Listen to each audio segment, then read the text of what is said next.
O novem priročniku učenja mlajših otrok z motnjami avtističnega spektra, komentar dneva, Vesna Malenšek. Center Društvo za avtizem je bilo ustanovljeno leta 2005.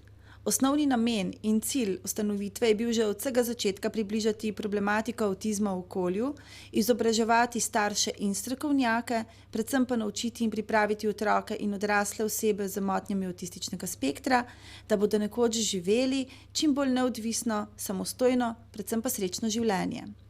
Zato smo se v letošnjem letu v centru odločili, da izdamo priročnik Učenje mlajših otrok z motnjami avtističnega spektra, ki je neprecenljiv vir tako za starše, kot tudi za vse ostale, ki delajo ali v vrtcih ali v osnovnih šolah z otroci, ki imajo motnje avtističnega spektra.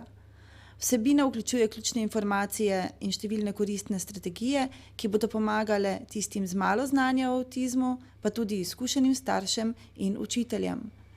Vsebina priročnika naslavlja predvsem razumevanje motnje avtističnega spektra, komunikacijo, strategije, katere so se pokazale skozi leta kot uspešne, in pa seveda naslavlja se tudi vedenje ter strategije, kako doseči samostojno življenje teh otrok.